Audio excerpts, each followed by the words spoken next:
This line actually is coming down a little bit. We're recording this Thursday afternoon. It's Ohio State favored by 14.5. When I did the Penn State pod on Wednesday, it was 15.5. So it's sliding that way. The over-under is 60.5. So last week was kind of the Iowa-Ohio State game was kind of a weird one. I think we all took like very reluctant, very close unders, and it wound up going over because Iowa scored a defensive touchdown and Ohio State broke it open late. But we all gave the points with Ohio State, so we were correct on that.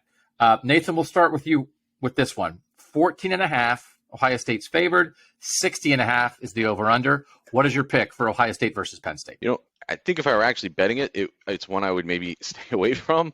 But I'm going to predict Ohio State 39-23, so I would be giving the points for Ohio State and going over the 60.5. This seems like one of those matchups where maybe and I want to give Penn State, some credit. Sean Clifford is, one of those gritty guys. He's seen a lot. Maybe he'll be able to hold up a little bit better against some of the things that Jim Knowles throws at opposing quarterbacks. And, maybe if Jackson Smith-Njigba can't play, or even if he can and he's limited, Penn State's secondary can take advantage of that in a way that some opponents can't.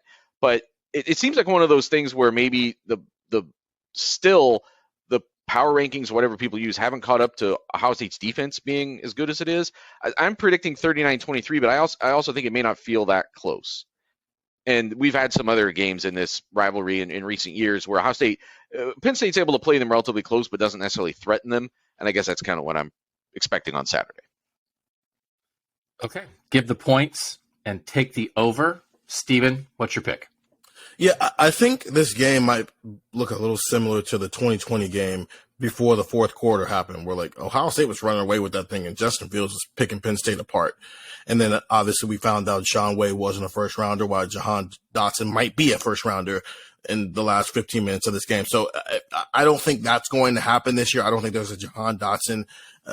Penn State's got some good receivers, but I don't think they have a Jahan Dotson in that receiving core this year. So if you take that away and how the rest of that game played out, that's how I came to my score. 41-17, Ohio State wins.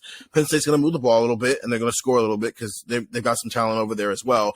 But I just think from the get-go, this offense clicks. It doesn't maybe take a little bit of time like we saw with Iowa. Even if this is a better secondary, it'll click a little faster than it did last week, and it'll just keep clicking and keep clicking and keep clicking. And because the defense is better, we won't see Penn State have that run at the end of the game that makes the game look closer than it actually is.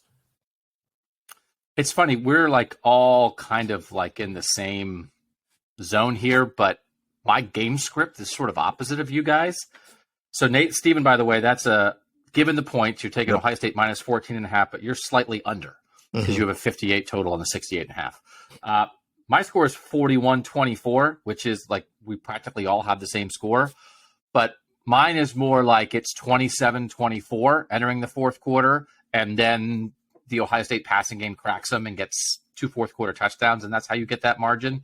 That I do just think the idea of like Penn State kind of hanging around and making it tough and having enough skill guys. They just have enough skill. Penn State usually has skill.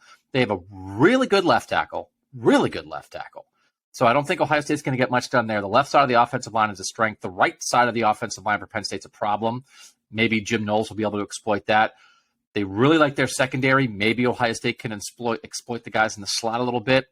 They don't really have like an Arnold Ebiketie kind of guy from last year, who I think was a second-round pick, who can kind of get that pressure by himself, which is everything you were talking about, Stephen, like the idea of like, I just don't know. Nathan's like the 4-man pressure is so important to really help in that secondary. I don't know if Penn State can get it, but I just think they can clunk it up enough to make Ohio State work for it. But then to me, the game script is what it was last week, which is like eventually Ohio State cracks it open and you wind up with an over, you wind up with Ohio State covering.